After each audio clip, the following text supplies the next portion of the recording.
சமீப காலங்கள்ல இந்தியா தன்னுடைய ராணுவத்தோட ஃபயர் பவரை அதிகப்படுத்துவதற்கு அதிக முனைப்பு காட்டி வந்துகிட்டு இருக்காங்க.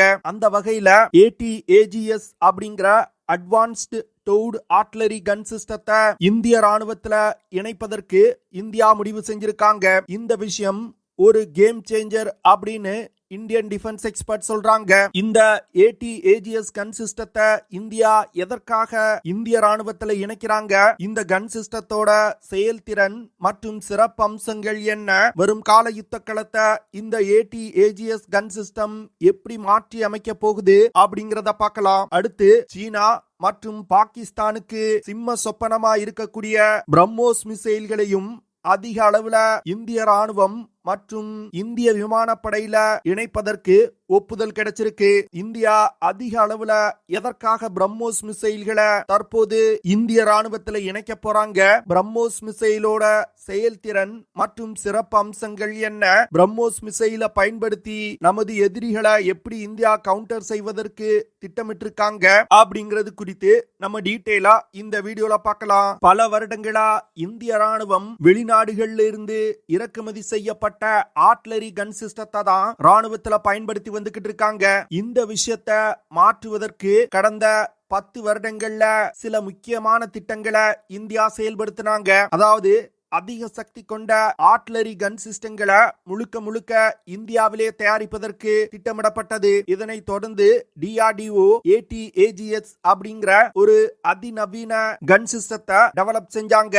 இந்த கன் சிஸ்டம் தற்போது உலகத்துல இருக்கக்கூடிய ஆர்ட்லரி கன் சிஸ்டங்கள்ல தலை சிறந்ததா இருக்குது. இந்த AT-AGS கன் சிஸ்டம் தான் தற்போது உலகத்துல இருக்கக்கூடிய கன் சிஸ்டங்கள்லே அதிக தாக்குதல் வரம்பு கொண்டது. இந்த கன் சிஸ்டத்தினால சராசரியா 45 கிலோமீட்டர்ல இருந்து 48 கிலோமீட்டர் தூரத்துல உள்ள இலக்குகள் மீது மிக துல்லியமான தாக்குதல்களை நடத்த முடியும். இந்த AT-AGS கன் சிஸ்டத்துல ராம்ஜெட் ப்ரொபல்ட் ஷெல்ஸை பயன்படுத்தும் பொழுது 80 கிலோமீட்டர் தூரத்துல உள்ள இலக்குகளை மிக துல்லியமா தாக்க முடியும். இந்த AT-AGS கன் சிஸ்டத்தோட அட்டாக்கிங் ரேஞ்ச் ரொம்ப அதிகமா இருக்கிறதுனால உலகின் பல நாடுகள் இந்த கன் சிஸ்டத்தை வாங்குவதற்கு முயற்சி செஞ்சு வந்துகிட்டு இருக்காங்க. சமீபத்துல கூட அர்மீனியா இந்தியாவிடமிருந்து இந்த AT-AGS கன் சிஸ்டத்தை வாங்கி தங்கள் படையில் இணைச்சிருக்காங்க. இருந்தாலும் இந்த AT-AGS கன் சிஸ்டங்கள் இந்திய படையில் இணைக்கப்படாமல் இருந்து வந்துட்டு இருந்துச்சு. இந்த சூழ்நிலையில தான் கேபினெட் கமிட்டி ஆன் செக்யூரிட்டி கிட்டத்தட்ட 7000 கோடி ரூபாய்க்கு 307 AT-AGS கன் சிஸ்டங்களை வாங்குவதற்கு ஒப்புதல் கொடுத்திருக்காங்க. இந்த விஷயம் ஒரு கேம் சேஞ்சர் அப்படின்னு இந்தியன் டிஃபென்ஸ் எக்ஸ்பர்ட் சொல்றாங்க. இந்த AT-AGS கன் சிஸ்டத்தை இந்திய தனியார் நிறுவனங்கள் தயாரிக்காங்க.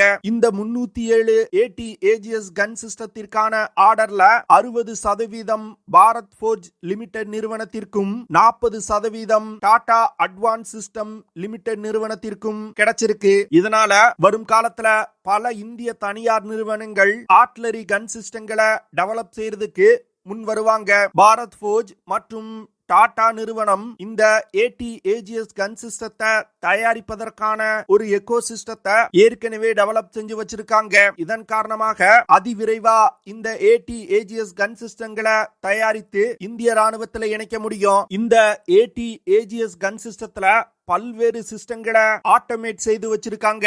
அதனால இந்த கன் சிஸ்டத்தை இயக்கக்கூடிய குரூ ரொம்ப எளிதா இந்த கன் சிஸ்டத்தை ஆபரேட் செய்ய முடியும் அப்படின்னு சொல்றாங்க. அது மட்டும் இல்லாம இந்த AT-AGS கன் சிஸ்டத்தை மிக எளிதா ஒரு இடத்துல இருந்து இன்னொரு இடத்துக்கு டிரான்ஸ்போர்ட் செய்ய முடியும். அது மட்டும் இல்லாம இந்த கன் சிஸ்டங்கள் பிரத்யேகமா இந்திய சீன எல்லை மற்றும் இந்திய பாகிஸ்தான் எல்லையில இருக்கக்கூடிய ஹை ஆல்டிடியூட் பகுதிகளில் பயன்படுத்துவதற்காகவே டெவலப் செய்யப்பட்டிருக்கு. இந்த AT-AGS கன் சிஸ்டத்தை மெயின்டைன் செய்வதும் ரொம்ப சுலபம் அப்படின்னு சொல்லப்படுது. இந்த AT-AGS கன் சிஸ்டம் 18 டன் எடை கொண்டது. இந்த கன் சிஸ்டத்தை இயக்கணும்னா 6 இருந்து 8 நபர்கள் தேவைப்படுவாங்க. AT-AGS கன் சிஸ்டம் 3 விதமான மோடுகள்ல இயங்கக்கூடியது. அதாவது பஸ்ட் மோட்ல இந்த கன் சிஸ்டத்தினால 60 செகண்ட்ல 5 ரவுண்டுகளை ஃபயர் பண்ண முடியும். அதுவே இன்டென்ஸ் மோட்ல 2.5 நிமிஷத்துல 10 ரவுண்டுகளை ஃபயர் பண்ண முடியும். சஸ்டெயின் மோட்ல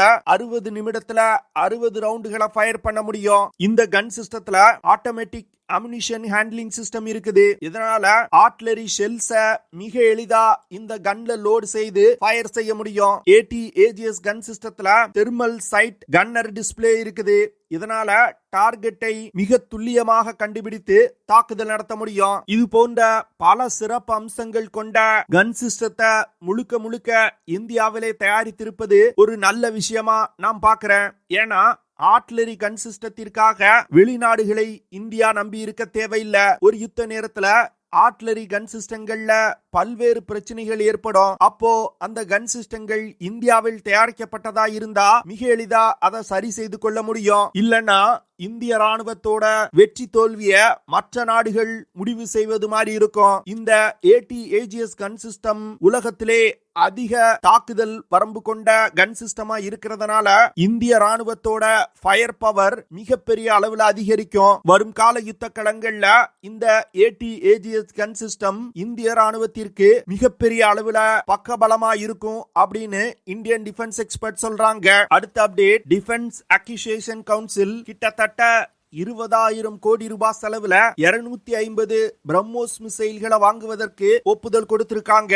இந்த விஷயம் மிகவும் ஒரு முக்கியமான விஷயமா பார்க்கப்படுது. ஏன்னா பிரம்மோஸ் மிசைல்கள் உலகின் தலை சிறந்த சூப்பர்சானிக் க்ரூஸ் மிசைல். இந்த மிசைல் அதிக அளவுல இந்திய ராணுவத்துல இணைக்கப்படும் பொழுது இந்திய ராணுவத்தோட தாக்கும் திறன் மிகப்பெரிய அளவுல அதிகரிக்கும். இந்த 20,000 கோடி ரூபாய் செலவுல வாங்கப்படும் 250 பிரம்மோஸ் மிசைல்களும் இந்திய ராணுவம் மற்றும் இந்திய விமானப்படைக்காக வாங்கப்பட உள்ளது. இதுல அதிக அளவிலான பிரம்மோஸ் மிசைல்களை இந்திய ராணுவத்திற்கு கொடுக்க போறாங்க. இந்த பிரம்மோஸ் மிசைல்கள் 2007 இருந்து இந்திய ராணுவத்துல பயன்பாட்டுல இருந்து வருது. குறிப்பா இந்திய பாகிஸ்தான் எல்லை மற்றும் இந்திய சீன எல்லையில அதிக அளவுல பிரம்மோஸ் மிசைல்களை இந்தியா டிப்ளாய் செஞ்சிருக்காங்க. குறிப்பா ஸ்ட்ராட்டஜிக்கல் முக்கியத்துவம் வாய்ந்த இடங்கள்ல பிரம்மோஸ் மிசைல்களை இந்தியா நிலைநிறுத்தி இருக்காங்க. அதாவது பிரம்மோஸ் மிசைல்களை சிலிகுரி காரிடோர் பகுதி மற்றும் அருணாச்சல் பிரதேஷ் மாநிலத்துல இந்தியா அதிக அளவுல டிப்ளாய் செஞ்சிருக்காங்க. இந்தியா அருணாச்சல் பிரதேஷ் மாநிலத்துல பிரம்மோஸ் மிசைல்களை டிப்ளாய் செய்த பொழுது சீனா கடுமையான எதிர்ப்பை தெரிவிச்சாங்க. இதுல இருந்து சீனா பிரம்மோஸ் மிசைல்களை கண்டு எவ்வளவு அஞ்சு நடுங்குறாங்க அப்படிங்கிறது ரொம்ப தெளிவா தெரியுது. பாகிஸ்தானை பத்தி சொல்லவே தேவையில்லை. பிரம்மோஸ் மிசைல் அப்படின்னு சொன்னாவே போதும், அவங்களும் அஞ்சு நடுங்குவாங்க. அந்த அளவிற்கு இந்த பிரம்மோஸ் மிசைலோட தாக்கும் திறன் மிக சிறப்பா இருக்குது. பிரம்மோஸ் மிசைல்னால ஒலியின் வேகத்தை விட 3 மடங்கு வேகமா பறந்து சென்று இலக்குகளை தாக்க முடியும். இதன் காரணமாக இந்த மிசைல்களை எந்த ஒரு ஏர் டிஃபென்ஸ் சிஸ்டத்தாலும் தடுத்து நிறுத்த முடியாது. அது மட்டும் இல்லாம பிரம்மோஸ் மிசைல்கள் 3000 கிலோகிராம் எடை கொண்டது. இந்த மிசைல்கள்னால 200 முதல் 300 கிலோகிராம் எடை கொண்ட வெடிப்பொருட்களை சுமந்து சென்று தாக்குதல் நடத்த முடியும். இந்தியாவின் முப்படைகள்லையும் பிரம்மோஸ் மிசைல்கள் பயன்படுத்தப்பட்டு வந்துகிட்டு இருக்கு. குறிப்பா சொல்லணும்னா தரை, கடல், வான் மற்றும் சப்மரீன்கள்ல இருந்தும் இந்த மிசைல்களை பயன்படுத்த முடியும். இந்தியாவிடம் உள்ள பிரம்மோஸ் மிசைல்கள்னால 800 முதல் 900 கிலோமீட்டர் தூரத்துல உள்ள இலக்குகளை மிக துல்லியமா தாக்க முடியும். இந்தியா வெளிநாடுகளுக்கு ஏற்றுமதி செய்யக்கூடிய பிரம்மோஸ் மிசைல்கள்னால 290 கிலோமீட்டர் தூரத்துல உள்ள இலக்குகளை தாக்க முடியும். பிரம்மோஸ் மிசைல்னால அதிகபட்சமா 15 கிலோமீட்டர் உயரத்திலையும் பறக்க முடியும். அதே வேளையில 3 முதல் 10 மீட்டர் அப்படிங்கிற மிகவும் குறைவான உயரத்திலையும் பறக்க முடியும். பிரம்மோஸ் மிசைல் இப்படி குறைவான உயரத்துல பறப்பதற்கு முக்கியமான காரணம் எதிரிகளோட போர்க்கப்பலை தாக்கணும்னா சீ ஸ்கிம்மிங் அப்படிங்கிற டெக்னிக்கை ஃபாலோ செய்யணும். அதாவது எதிரி போர்க்கப்பல்ல இருக்கக்கூடிய ரடார் சிஸ்டங்கள்னால கண்டுபிடிக்கப்படாமல் ஒரு மிசைல் இருக்கணும்னா மிகவும் குறைவான உயரத்துல பறக்கணும். அதனால பிரம்மோஸ் மிசைல்களை மிகவும் குறைவான உயரத்துல பறக்கும் வகையிலையும் டெவலப் செஞ்சிருக்காங்க. இந்த மிசைல் 2 ஸ்டேஜ் கொண்ட இன்ஜினை பயன்படுத்தி இயங்குது. முதல் ஸ்டேஜ்ல திட எரிபொருளை பயன்படுத்தி இயங்கும். இரண்டாவது ஸ்டேஜ்ல திரவ எரிபொருளை பயன்படுத்தி இயங்கும். பிரம்மோஸ் மிசைலோட இன்னொரு முக்கியமான சிறப்பு அம்சமே இலக்கை மிக துல்லியமாக தாக்கக்கூடிய திறன் தான். இந்த மிசைலோட சர்க்குலர் எரர் ப்ராபபிலிட்டி 1 மீட்டர்.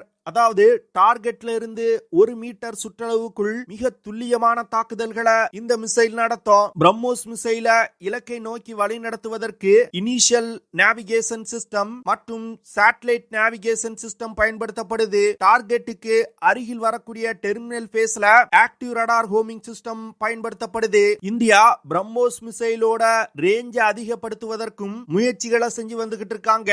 அதனால வரும் காலத்துல பிரம்மோஸ் மிசைல் இதை விட அதிகமான தூரத்துல உள்ள இலக்குகளை தாக்கக்கூடியதா இருக்கும். பிரம்மோஸ் மிசைல் இந்தியா மற்றும் ரஷ்யாவால் இணைந்து தயாரிக்கப்பட்ட மிசைல். இந்த மிசைல இந்தியாவின் DRDO மற்றும் ரஷ்யாவுடைய மெஸ்னோஸ்டோனியா அப்படிங்கிற 2 நிறுவனங்கள் இணைந்து டெவலப் செஞ்சிருக்காங்க.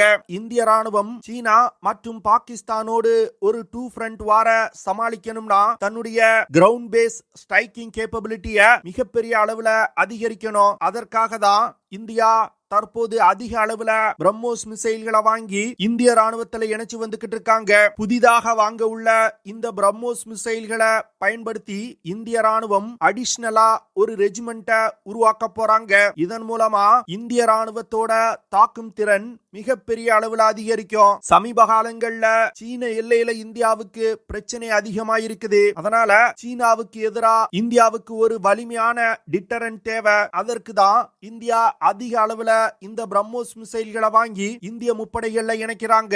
இந்தியா அதிக அளவுல பிரம்மோஸ் மிசைல்களை படையில் இணைப்பதன் மூலம் ஒரு யுத்த நேரத்துல எதிரிகளுக்கு அதிவிரைவா ஒரு பதில் தாக்குதலை கொடுக்க முடியும். அது மட்டும் இல்லாம இந்த மிசைல்களை பிரத்யேகமா அதிக முக்கியத்துவம் வாய்ந்த எதிரி இலக்குகளை தாக்குவதற்காக இந்தியா ஒரு யுத்த நேரத்துல பயன்படுத்துவாங்க. இதன் காரணமாக இந்த மிசைல்கள் அதிக சேதத்தை எதிரிகளுக்கு ஏற்படுத்தும். ஒரு பிரம்மோஸ் மிசைல் பேட்டரி அப்படிங்கிறது வெறுமன மிசைல்கள் மட்டும் அடங்கியது கிடையாது. பல்வேறு சிஸ்டங்கள் ஒருங்கிணைக்கப்பட்டது. குறிப்பா சொல்லணும்னா missiles, mobile autonomous launcher, communication and control station போன்ற பல சிஸ்டங்கள் இணைக்கப்பட்டதுதான் ஒரு பிரம்மோஸ் மிசைலோட பேட்டரி. இந்த பிரம்மோஸ் மிசைல்களை அதிவிரைவா ஒரு இடத்துல இருந்து இன்னொரு இடத்துக்கு எடுத்து சென்று டிப்ளாய் செய்ய முடியும். இதனால இந்த மிசைல்கள் இந்திய ராணுவத்திற்கு ஒரு ஃபோர்ஸ் மல்டிப்ளேயரா யுத்த களத்துல இருக்கும் அப்படின்னு இந்தியன் டிஃபென்ஸ் எக்ஸ்பர்ட் சொல்றாங்க. இது போன்ற பல சிறப்பு அம்சங்கள் கொண்ட பிரம்மோஸ் மிசைல்களை இந்திய ராணுவத்துல அதிக அளவுல இணைப்பது சீனா மற்றும் பாகிஸ்தானுக்கு வரும் காலத்துல மிகப்பெரிய பிரச்சனையை கொடுக்கும்.